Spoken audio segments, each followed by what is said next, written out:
Nouvelles héroïnes. Salut toi, nouvelle héroïne. Je suis Céline Steyer, celle qui murmure à tes oreilles des récits d'aventures insolites, d'estime de soi et de destin extraordinaires à travers des histoires vraies de femmes qui ont osé faire de leurs rêves une réalité. Des histoires pour t'aider à grandir en confiance et prendre ta place sur la plus haute marche du podium. Bienvenue sur Nouvelles héroïnes, le podcast des filles qui osent rêver grand et de médailles. Nouvelles héroïnes. Il était une nouvelle héroïne qui, avant d'être même tout bébé, n'était encore escalope panée. Et une escalope bien collée à son frère dans le ventre de sa maman. Nous sommes à la maternité de Rennes à l'automne 1992.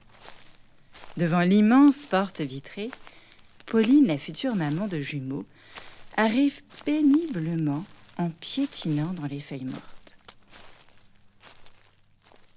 À 26 semaines d'aménorrhée, oui, je sais, c'est un langage codé et sans règles, je reprends.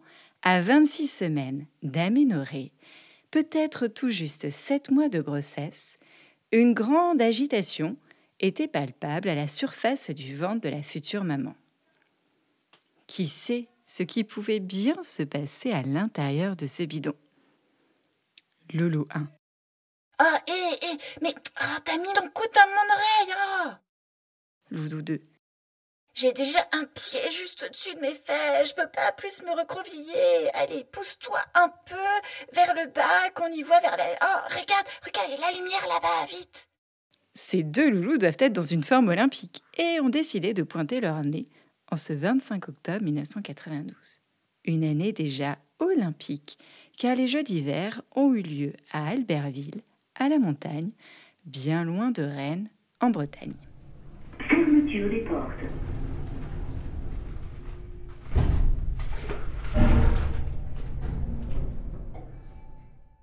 Le premier jumeau à sortir son museau était un garçon, plus rapide que sa cobidon, dont il fit par la même occasion sa petite sœur. Plus rapide et surtout en meilleure forme. On va y retourner une fois, bien fort, pour le faire sortir les épaules. Allez. En sortant prendre l'air, la petite fille était déjà très essoufflée et toute menue.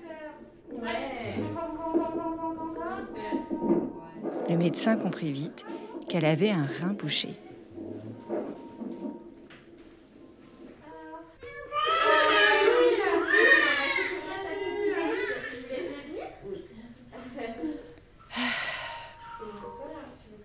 Pauline donne le prénom de Clarisse à la fille et Aurélien au garçon. Aussitôt nommés, les médecins annoncent à la maman que la petite pitchoune, toute légère dans son petit corps d'1 kilo d'os et d'eau, doit être placée dans une couveuse pour être couvée et connectée à des perfusions.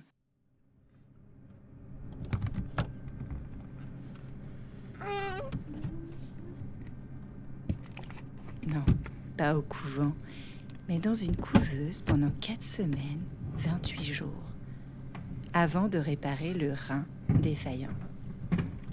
Clarisse n'a pas son mot contre triple à dire et ses parents acquiescent. Ouverture des portes. Premier étage.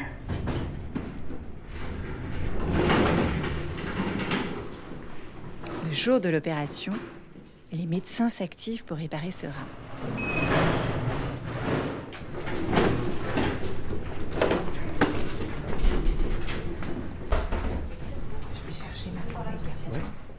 L'opération se passe bien, mais le rein réparé, Clarisse ne se réveille pas. Clarisse, Clarisse, réveille-toi mon ange, c'est papa et maman.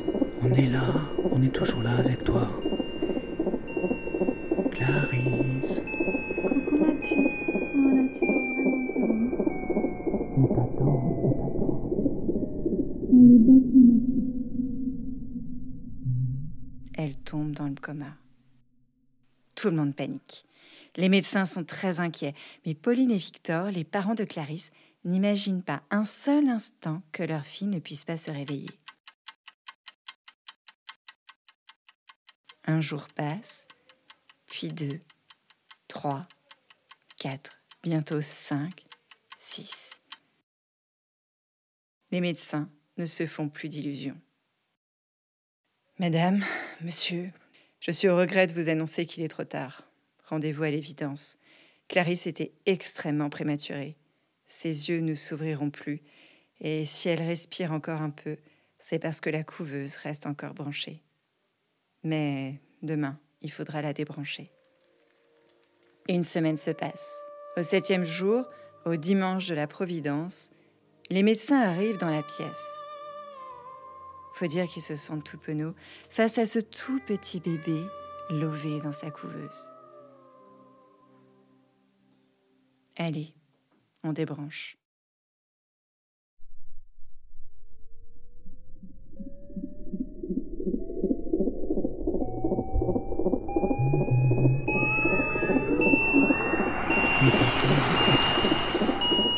Allez, bats-toi, ma petite puce. Allez, on est là. Et tous d'entendre un gémissement et les bâillements à la corneille de la si petite bouche de Clarisse alors qu'il s'apprête à débrancher. Un médecin se retourne vers Pauline et lui confie « Votre fille sera une battante ». Son réveil n'est pas encore synonyme de retour à la maison. Il lui faut prendre du poids, des forces et encore beaucoup d'amour de Pauline et Victor qui se relaient à son berceau. Et comme un cadeau de Noël, le 25 décembre 1992, Clarisse se transforme en Mère Noël et rentre à la maison, offrant à Pauline et Victor le plus beau des cadeaux. Clarisse repart de la maternité de Rennes avec un tampon dans son carnet de naissance. Extrême prématuré. Qu'est-ce qu'un bébé né en extrême prématurité ? Une grossesse dure 40 semaines, mais 7 bébés sur 100 naissent prématurément.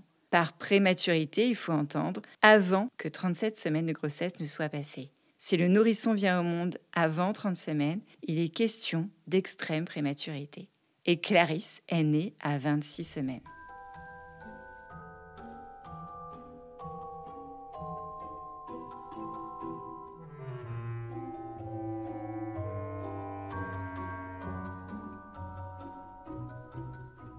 Comme la très célèbre ballerine russe Anna Pavlova. Oui, comme le gâteau à la meringue. La petite taille d'Anna Pavlova, une conséquence de sa naissance prématurée, lui permit de devenir l'une des plus talentueuses danseuses de ballet et son nom donné à un gâteau. Miam.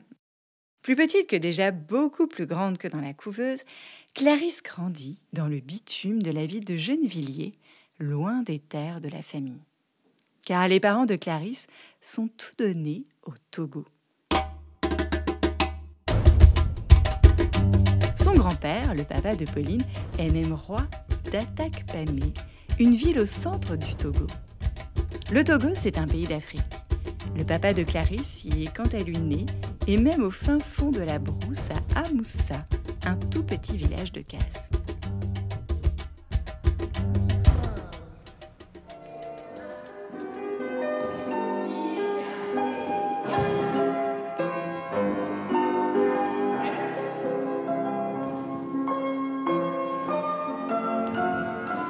Va dessus, avance.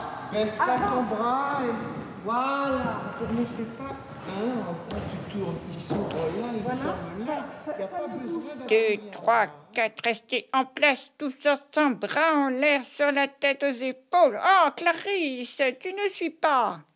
Dit Madame Antonelli du cours de la danse classique. À l'école, la directrice convoque un jour ses parents. Est-ce qu'elle a de mauvaises notes ? Non. Est-ce qu'elle est insolente ? Non plus. Est-ce qu'elle est méchante ? Mais non, cornichon. Dans la cour de récréation, Clarisse tape trop souvent sur les garçons et ne tient pas en place en classe. Oh, nous n'arrivons vraiment pas à la canaliser, se lamente la directrice. Ça commence comme ça en CE2, votre fille n'a aucun avenir si elle ne rentre pas dans le rang d'oignon. Mais que faire ? Rétorquent les parents abasourdis. Oh, écoutez, Monsieur et madame, votre fille est un peu un garçon manqué. Alors trouvez-lui un sport de combat pour la défouler. Ce n'est plus possible, je vous en prie. Garçon manqué, fille réussie, non?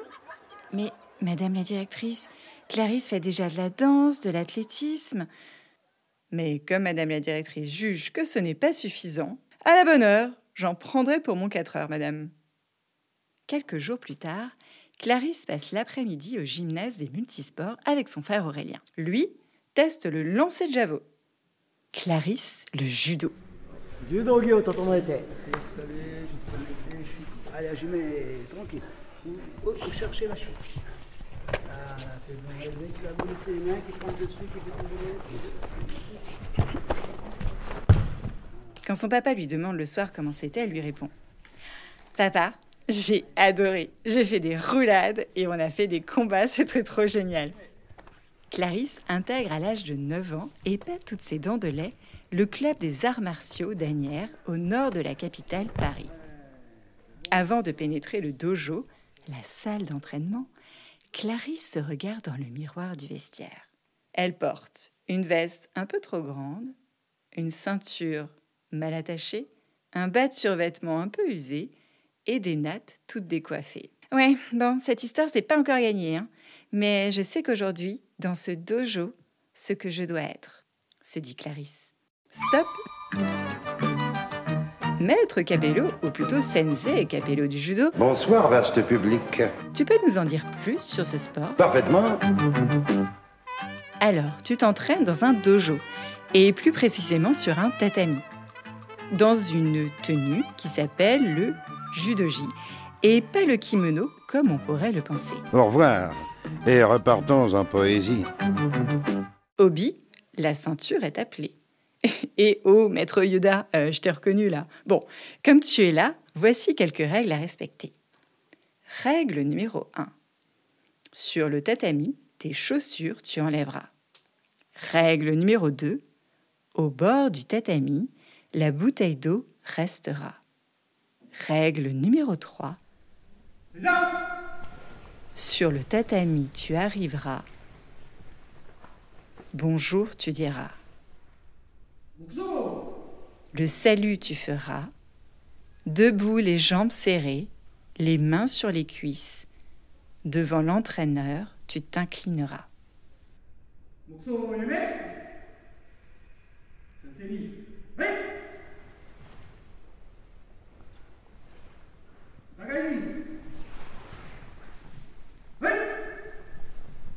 Règle numéro 4. Le code moral du judo, tu liras. Sur les bords du dojo, Pauline regarde sa fille sourire à pleines dents. Clarisse, elle se dit « Cool, je suis là exactement où je dois être. » À 10 ans, elle est remarquée au club. Ce n'est pas tant sa technique à Clarisse qui est hors norme, c'est son mental. Après avoir perdu 10 fois sur le tatami, elle se dit toujours « Je ne perdrai pas une 11e fois. » Le soir, à la maison, Clarisse s'entraîne avec Aurélien, son cobidon, tu te souviens? Elle lui dit « Bon, tiens, je te fais un osologari, un croche-patte, ou encore un kumiyakata. Allez !» Mais Aurélien en a marre qu'il ne fait que tomber. Bernard, son professeur de judo, veut qu'elle fasse des compétitions. Mais avant cela, elle doit passer les ceintures. Jaune, orange, verte, bleue, marron et noir. Bon, pas complètement arc-en-ciel, les couleurs des ceintures. Plus grande et encore plus forte, tout juste adolescente, Clarisse combat sur le tatami, mais quelque chose qu'elle ne maîtrise pas se passe dans les gradins.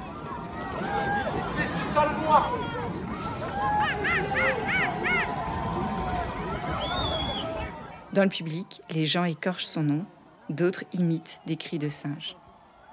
Alors son entraîneur lui dit « Ne t'inquiète pas, un jour tous ces gens connaîtront ton nom. » Et quand elle en parle à son père, il lui répond qu'elle a eu raison de lui en parler et qu'il faut dénoncer ses comportements.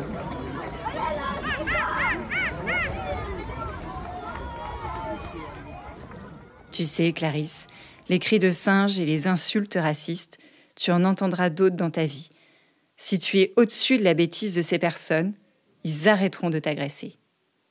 Ouais, papa, T'as raison. Et tu sais quoi? Ça me donne encore plus envie d'être la meilleure et de gagner. À l'école, c'est la même rengaine. Des garçons se moquent d'elle, car elle s'habille en survêtement et fait du judo. Pff, Clarisse, t'es une fille ou t'es un garçon? Et le sport de combat, c'est pour les garçons, pas pour les filles. Nanana. Oh. Pour Clarisse, c'est dur de ne pas faire usage de sa force face à la bêtise des camarades de classe. Mais elle se souvient toujours de cette règle. Les combats, c'est sur le tatami. Heureusement qu'il y a les copines, Anissa, Laetitia et Lorraine, la garde rapprochée de Clarisse.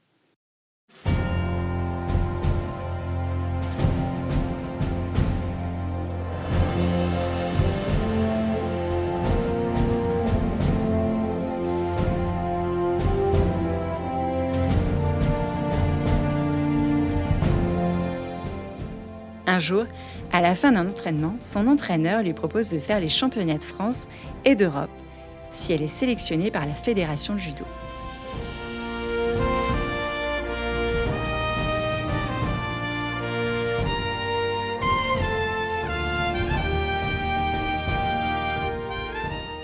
Et c'est comme ça que Clarisse, la combattante, est née, en gagnant son premier championnat de France. Cette première grande victoire lui ouvre les portes du pôle de l'équipe de France de judo à Orléans.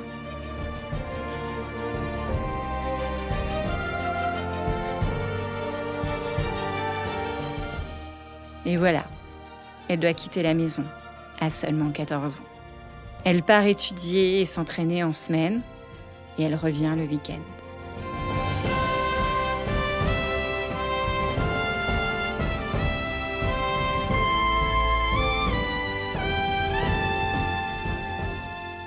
C'est la plus jeune des membres du Pôle France. Alors forcément, dans les couloirs, ça chuchote. Sur le tatami aussi. Eh psst, ta fille, regarde, c'est Clarisse, elle est trop jeune, qu'est-ce qu'elle fait là? C'est pour les pros. Oh, mais elle est super bonne. Oh non, on va la battre demain. Elle en bave. Elle appelle sa maman tous les soirs. Maman, c'est vraiment trop dur, je sais pas si je vais y arriver, qu'est-ce que je dois faire? Et puis là, j'ai eu mes règles, je sais pas, je me sens si seule. Bon, écoute, je sais pas. Oh, donne-moi de la force. Le judo prend alors une très grande place dans la vie de Clarisse. Elle ne passe plus ses vacances d'été au Togo, comme tous les étés de son enfance. Elle ne voit pas ses copines. Elle ne fête pas ses anniversaires. Mais Clarisse s'accroche. Au Pôle France, les journées sont difficiles. Cours, entraînement, déjeuner, cours, entraînement, dîner, devoir.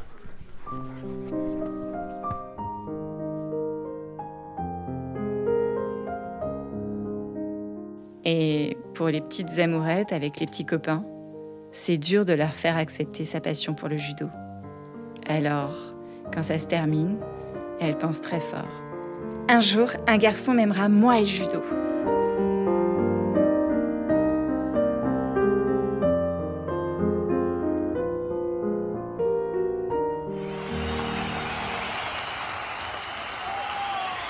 Elle devient championne d'Europe à 21 ans. Elle bataille, insiste, s'agrippe, s'attache et s'entête, se cramponne, tu m'étonnes, se dispute, se retient, se rattrape et se colle, se détend et se défend. Et à chaque nouvelle compétition, Clarisse se dit « Bon, si j'y vais, c'est pour gagner. »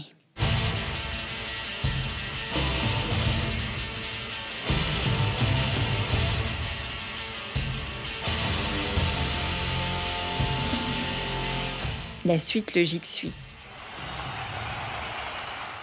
À seulement 18 ans, et c'est comme ça qu'elle remporte son premier titre mondial. On est en 2014. Entre-temps, Clarisse a beaucoup voyagé à travers le monde pour différentes compétitions.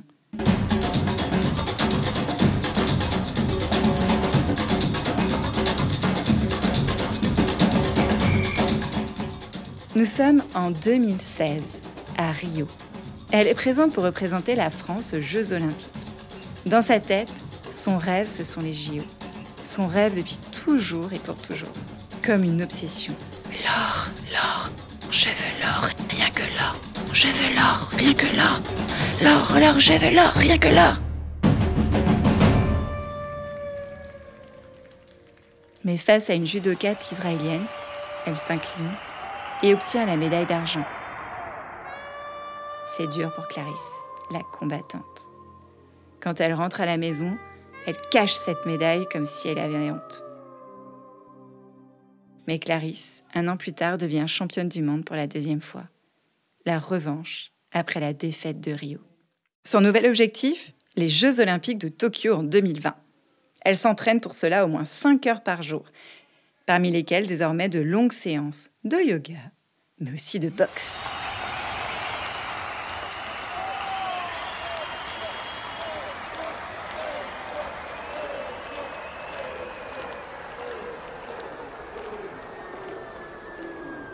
Mais voilà, un pangolin et une chauve-souris en décident autrement, et la voilà confinée à l'île de la Réunion.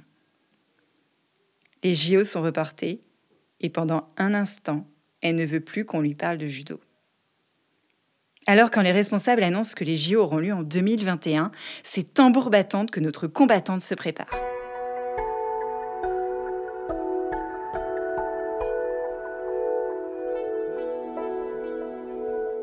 Personne ne m'enlèvera la possibilité de chercher cette médaille d'or. À Tokyo, elle est sacrée championne olympique. Et en 2023, elle accroche une 6e médaille de championne du monde. Une médaille qui a une saveur différente de la médaille en chocolat, car elle est désormais maman et a repris les chemins des tatamis, moins d'1 an après la naissance de sa fille, Athéna.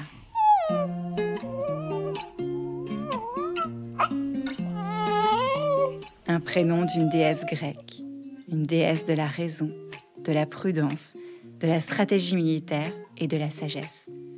Telle une judokate, comme maman.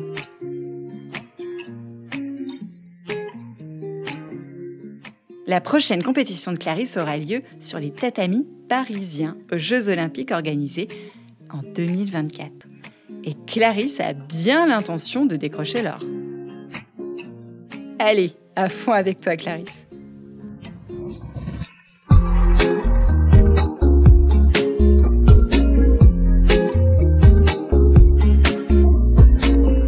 Voilà, c'était l'histoire de Clarisse Agbegneniou, ou plutôt le début de la grande histoire de sa vie sur les tatamis. J'espère que ça t'a plu. Psst, si tu fermes les yeux, je vais te dire les secrets de Clarisse. Secret numéro 1. Clarisse déteste qu'on la nomme le Teddy Riner féminin. Non, mais c'est vrai. Bon, elle s'entend très bien avec le double champion olympique, mais elle ne supporte plus la domination masculine dès que l'on parle de sport et elle milite pour plus de retransmission de compétitions de sport féminin à la télévision. Secret numéro 2, Clarisse adore assumer sa féminité sur le tatami. Elle porte des cheveux colorés, des fossiles, se met des traits de eyeliner pour ne pas tacher le kimono et des super vernis à ongles. Secret numéro 3, son péché mignon est le chocolat. Secret numéro 4, elle adore écouter Maître Gims quand elle est en route pour les compétitions. Et tu veux connaître son mantra et sa philosophie ? Je dois me battre pour exister, puisque je me suis battue pour vivre. Un super exemple pour tous les enfants nés en extrême prématurité. Nouvelles héroïnes. Hep, ne t'en vas pas tout de suite. Tu as aimé cette histoire, merci de l'avoir écoutée jusqu'au bout. Laisse-toi embarquer et rêver par les histoires d'autres nouvelles héroïnes championnes, comme Wendy Renard, la footballeuse, la judokate Clarisse Agbegneniou, la gymnaste Mélanie de Jésus dos Santos, ou encore Simone Biles. Mets-moi plein d'étoiles et un commentaire plein de love sur Apple Podcasts et Spotify. Parle du podcast autour de toi et surtout abonne-toi à ta plateforme d'écoute préférée si ce n'est pas déjà fait pour ne rater aucune histoire. Ton soutien est ultra précieux pour poursuivre le podcast. Je compte sur toi. Nouvelles héroïnes.